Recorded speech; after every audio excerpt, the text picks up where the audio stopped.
Welcome to a discussion with Parks Alliance staff about our Parks and Rec is Essential campaign. We're very excited that you are joining us today.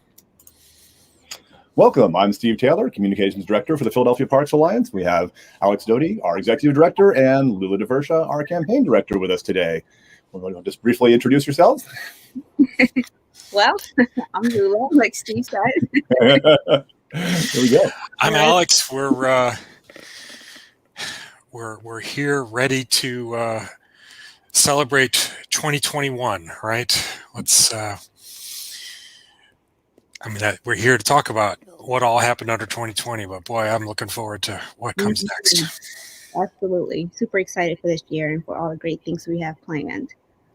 Well, speaking of which, what are we here to talk about today?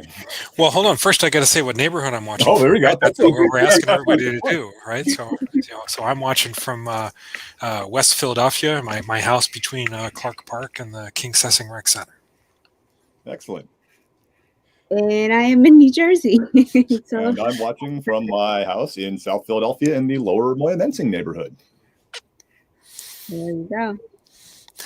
Sweet. So we're here to talk about our Parks and Rec is Essential campaign that we are kicking off, and that it has two components to it. One is that we are so appreciative of the work that the essential workers of Parks and Rec have done in the last year, and so we want to express that appreciation, and we want to give other people some tools to be able to do that, and then we also want to talk about the budget process and how it is that we give those Parks and Rec workers the resources that they need to be able to do their jobs now and in the coming year. So those are the two things that we're going to talk about today. And Lula's going to kick this off by talking about how we've been doing thank yous. And I'll be putting some pictures up on screen throughout the time to give you a little context, a little visual context of what we're doing as well. So take it away, Lula. And then Steve is also, if you have any questions or comments, Steve's the one who's gonna let us know about those. So feel free if you have any questions, we'll be glad. We'll bring those up on screen and we'll answer them to the best of our ability. Thanks. Yeah. So like Alex mentioned earlier, we are kicking off our Parks and Rec is Essential campaign by doing a thank you campaign to all of our access centers. If you are unaware, especially since the pandemic have hit, our access centers, our rec centers / access centers have stepped up by providing a space for our children in the community, kindergarten through sixth graders, by providing a space for learning, and they provide free meals as well, provide supervision and run activities just like regular school. And they have been working extremely hard throughout this pandemic as the world has been going and experiencing the most difficult times. So we thought, why not take the time to appreciate them for all the hard work they have done for our kids, our community, and our families, especially through 2020 and now 2021 as we continue to battle the pandemic as well.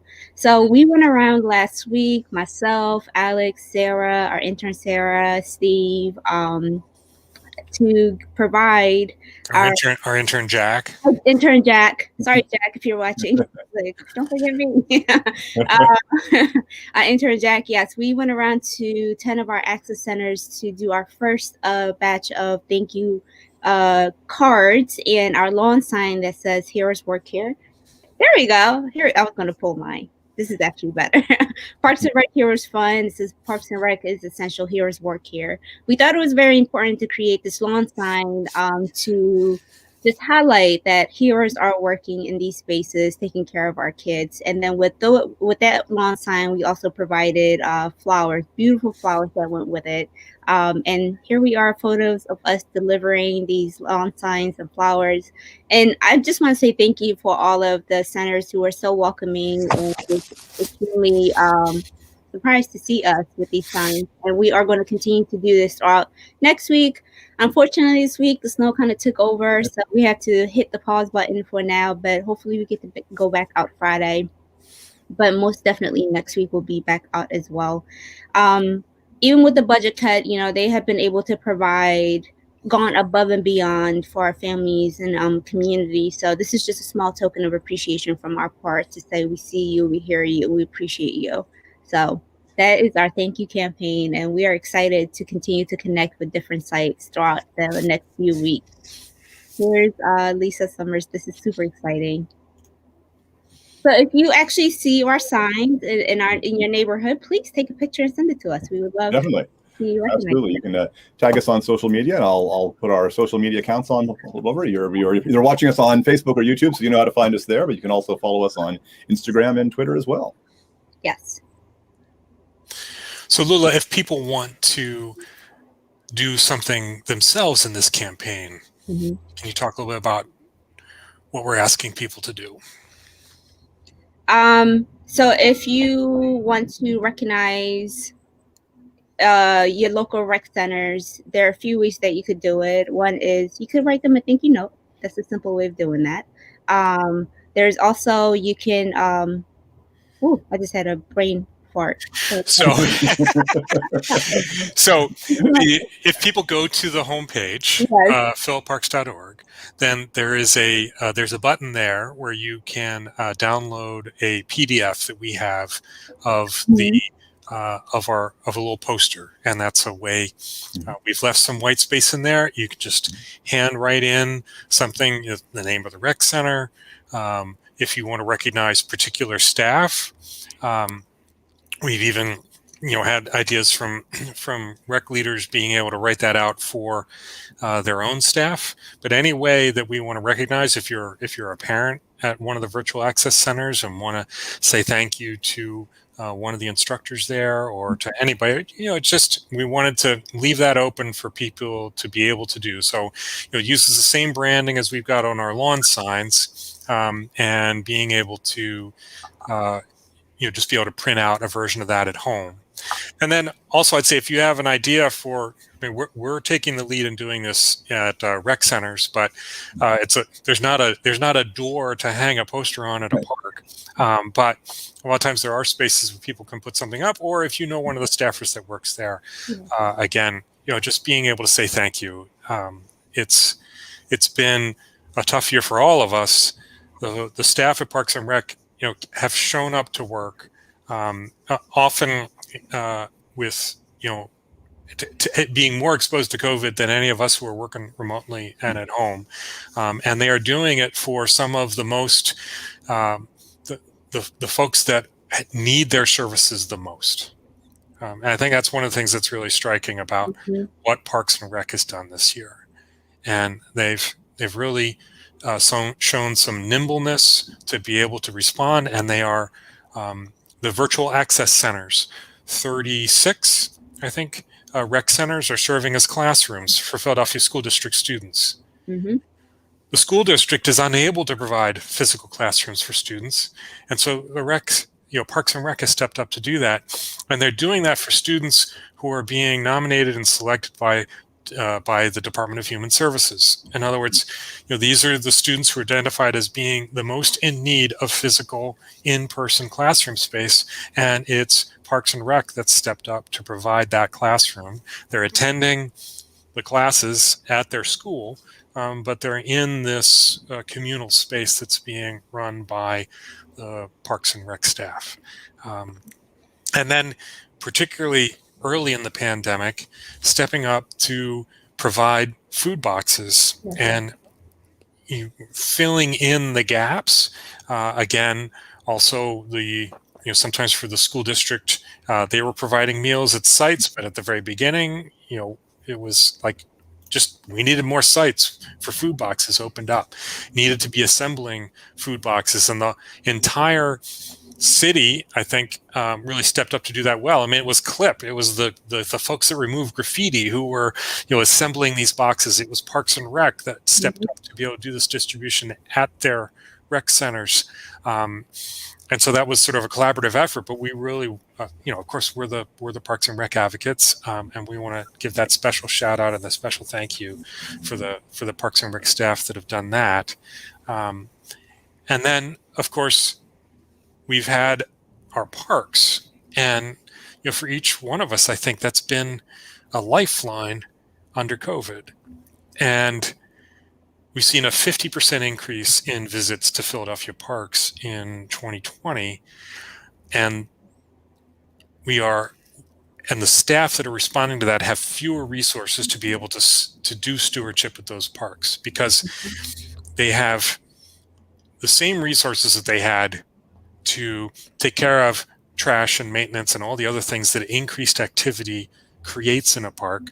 And they've had fewer opportunities for volunteers to come and help with that because of the challenges that we have in trying to put together groups under COVID. And, this is really, I think, been a remarkable year. And so we want to say thanks. Absolutely. And if you all can remember when we first went into the pandemic and the lockdown, like Alex mentioned, the use of parks just went all the way up. I know I personally have used the parks to just get out of the house and get fresh air.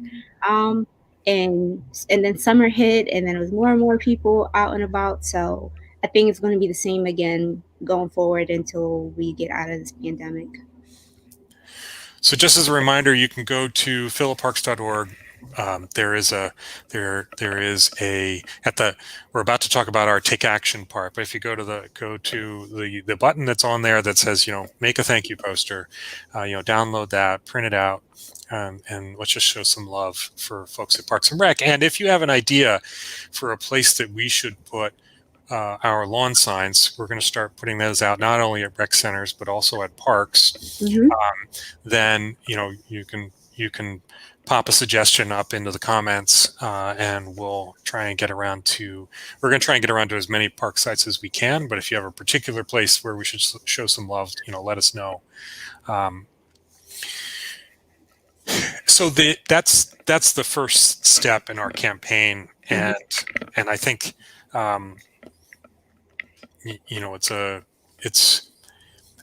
it's been great to be able to show that appreciation. And I think we've really met with folks who it's very heartfelt, and those staff often just feel like they've been they don't always feel the love, and so to give that is great.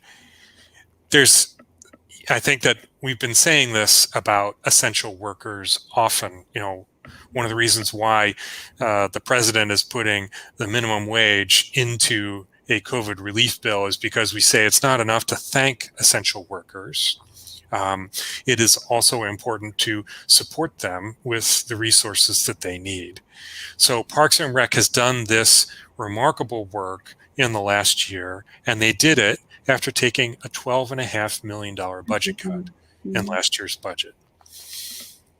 Last year's budget was, the whole process is terrible. And, so it's not as if Parks and Rec was alone in taking budget cuts.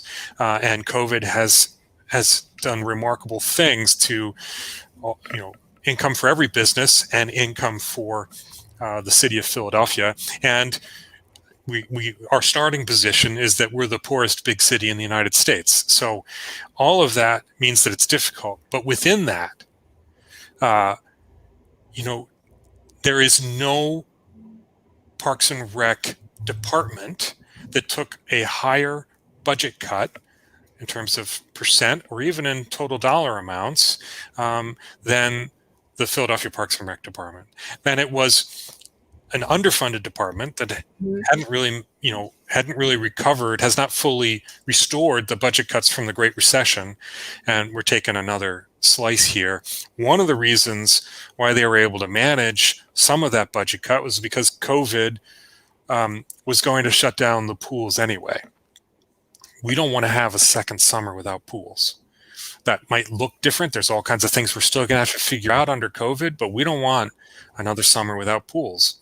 Parks and Rec can't run even, I don't know, I stumble over the words to say Parks and Rec stepped up to do two things that are a serious expansion of their mission in providing classrooms at 36 access centers and to step up in feeding. And they did all of this while taking a budget cut and not being able to hire the seasonal staff that they're used to being Right. able to hire Right. during the summer or during other times. And so, we appreciate that they've been able to step up for that, but you can't ask them to do that for another year.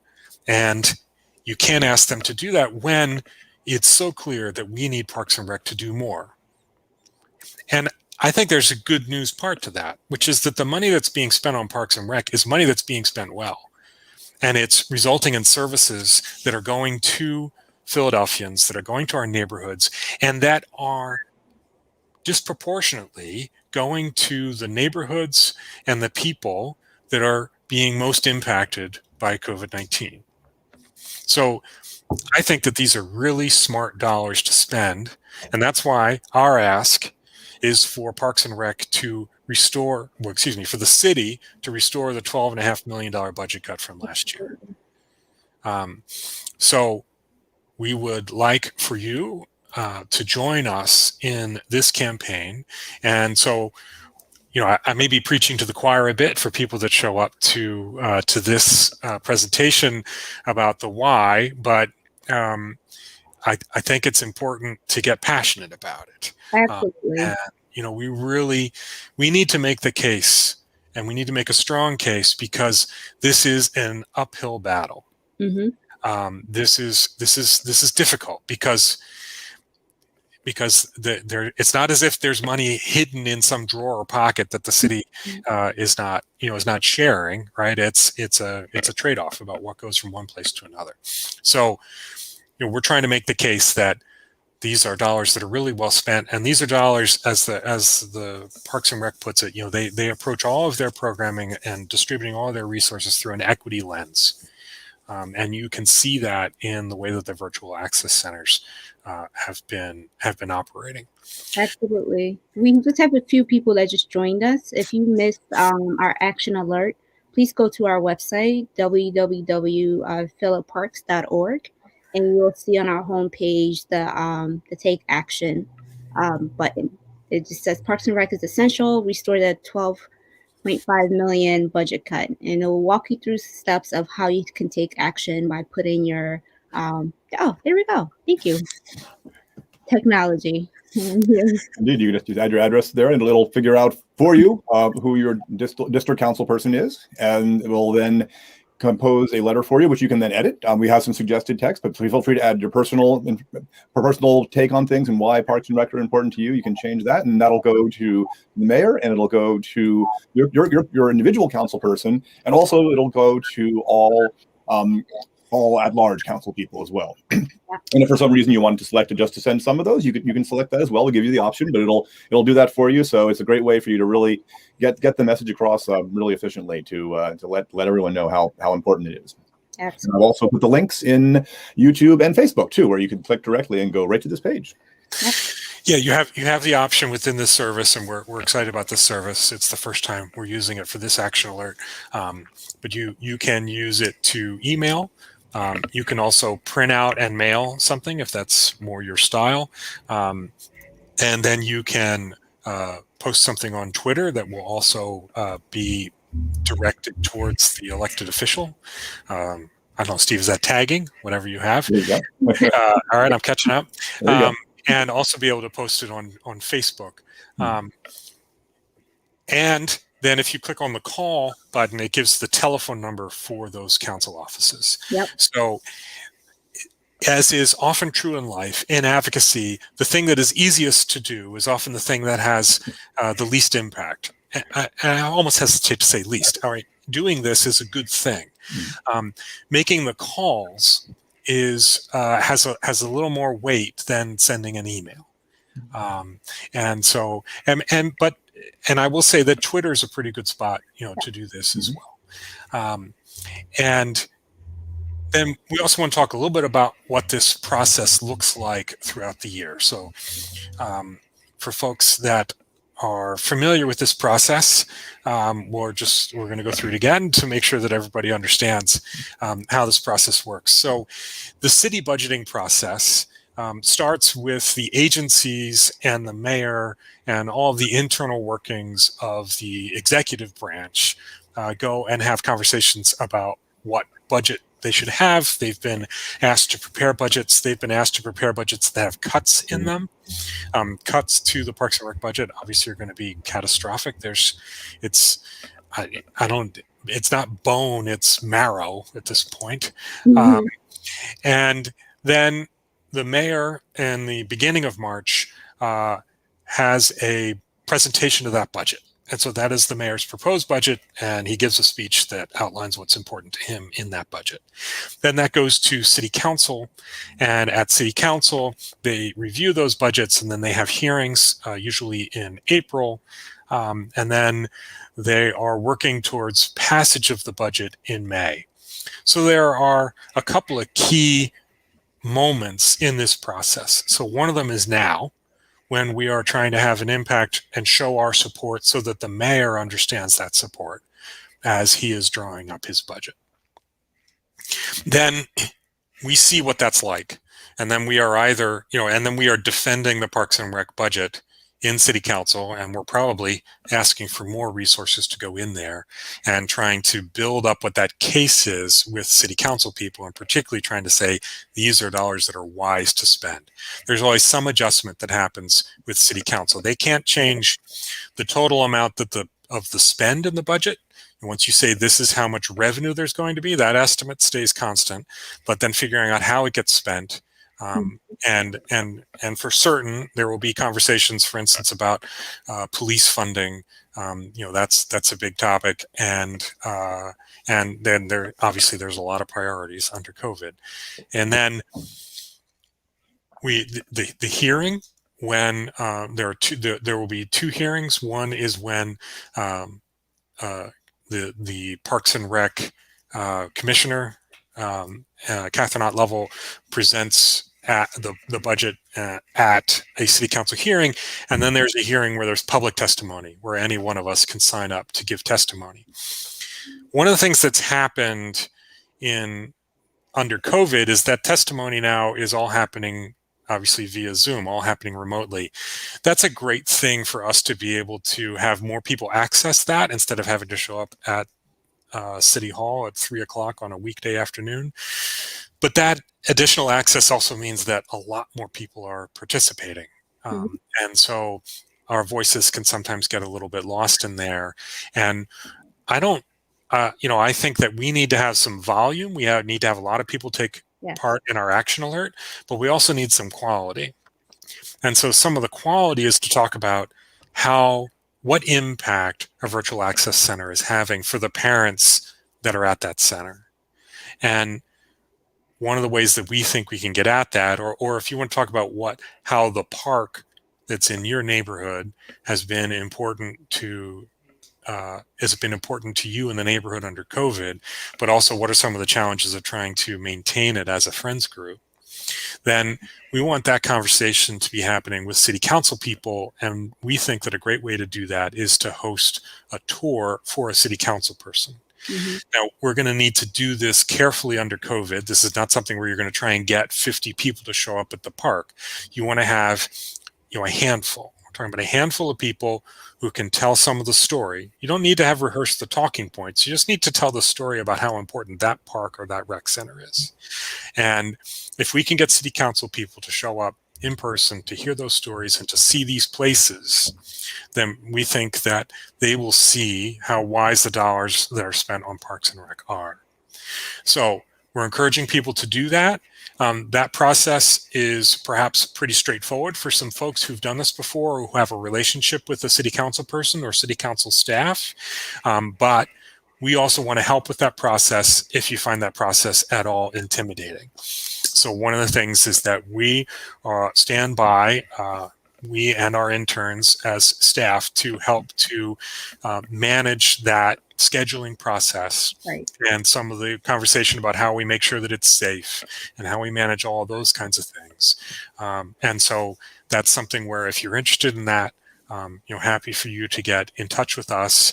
And if you take part in the action alert, we'll also be following up with folks that do that to see what other steps that we can take in that process. And we have this action alert now. We'll probably have another one around the budget hearing, and then we'll have another one around the Love Your Park week, Mhm. and we'll have another, Love Your Park. I think last year we might have called it the City Hall Day, and it'll be the virtual tour of City Hall Day that will take place again during Love Your Park week. And while I'm on Love Your Park week, just another shout out to everybody, and this is Fairmont Park Conservancy. Right. Big shout out for trying to figure out how to do all of this, including Yeah. Park Week last year and this year under COVID. We really appreciate the work that those guys are doing. Yeah, and they did an amazing, incredible job navigating through COVID. So you guys are here. Thank you for being here. Do that action alert. But then my ask to you is, can you get 3 more people to take part in that action alert? Can you get 3 more people to do that, to go to that take action page? And just so you know, the take action page is open, but we're going to wait a couple of days before we start sending the emails that are coming out of that, just so that we have a few more to go. That we kind of send out a few, sort of a bunch at the same time. Right. And it takes less than 2 minutes. If you're editing it, maybe 3, but less than 2 minutes to do it. So if you can take the time to do it and invite 2 or 3 more friends to do the same, that will be a huge step. And one way to get, I think there's a lot to asking someone to do it. Whether that's a text, a phone call, Facebook message. I don't know. I'm not doing Facebook. Or there's a tell a friend option with an email when you get to the end of this. One of the other things that there's an option at the end of your when you take action is that you can get what I think the service calls a web sticker. So it gives you some embed code. And if you have a website, and you can just copy that code and you can put it into your page. And if you do that, then what comes up is our action alert and a little window, but the entire interaction, in other words, somebody can take action, can do the whole thing and never leave the page. So we get them to take action. It looks good, and it's pretty efficient, and you're not sending them off your page. Nice. Yeah, Well, we're testing the new service, so hopefully all these features are good. So far, so good. It looks like it's Yeah. definitely easy to use. That makes it really, really simple.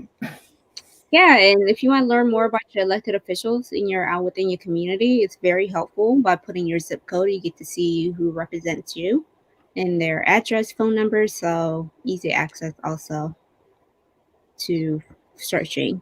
So if you have any questions, please feel free to leave a comment in the comment section. If you don't have any questions right now, you can always reach out to us and we'll get back to you. Our contact information, you can find it through our website as well.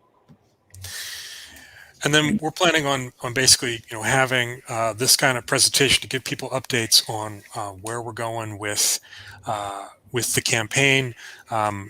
I think we set the date for the next one, but we're thinking Wednesday about the 24th at 7 p.m. And when we close out, we'll have that up there as well. And also, if anyone didn't join us at the beginning and wants to catch the beginning, as soon as we finish up, both on Facebook and YouTube, you'll be able to go and watch from the beginning as well. And also, you can that same link that you're at right now, either on Facebook or YouTube, you can also share that with friends, and they can go and after it's over, they'll be watching from the beginning there as well. And also, you can go back to even though you can go back to watch all of our Facebook broadcasts will be saved on Facebook in perpetuity, but it's a lot easier to find them on YouTube. So you can go to our YouTube channel, and then that's the easiest way if you want to find some of the other discussions we had with partners from Fairmont Park Conservancy, from Friends of Wissahickon, Keep Philadelphia Beautiful, and all of our Parks for Lawrence read-alongs and all of our other discussions are really easy to find on the YouTube channel, so you can find them there.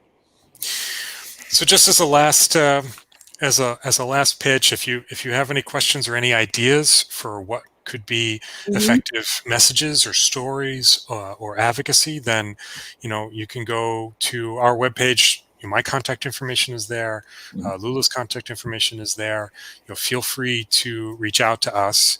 And then, just as a teaser for the next project that we're excited about, is that we are going to be doing another round of mini grants from the Parks and Rec Heroes Fund in March, and so we're looking forward to having that be also another part. I mean, that's another part of Parks and Rec is Essential, right? And people have really stepped up to allow us to make those kinds of grants, and it's pretty remarkable how small amounts of money really make a difference at the rec centers. I mean, I was saying about how well city money is spent on Parks and Rec, but it's also how well our philanthropic money is spent there. It's really rewarding. Absolutely. And, So go ahead.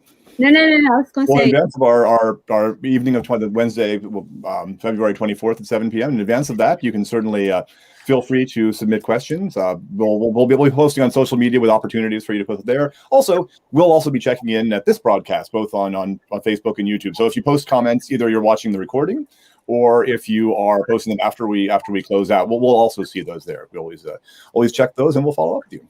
Absolutely. Thank you so much, everyone, for tuning in. If you could share that one photo with our lawn sign with the beautiful flowers. If you joined us, we talked about our thank you campaign that we have been doing. We have been able to distribute the lawn signs that you see, Heroes Work Here, and then also the flowers to our access centers. And we plan on getting back out next week. Hopefully the snow goes away so we can go back out. So check out our website to see more photos as well. And in our Facebook page, you'll see the rest of them. Excellent. Thanks so much, everyone. We'll see you in a few weeks. In the meantime, catch us on social media. All right. Bye-bye. Thanks so much, everyone. Have a good one.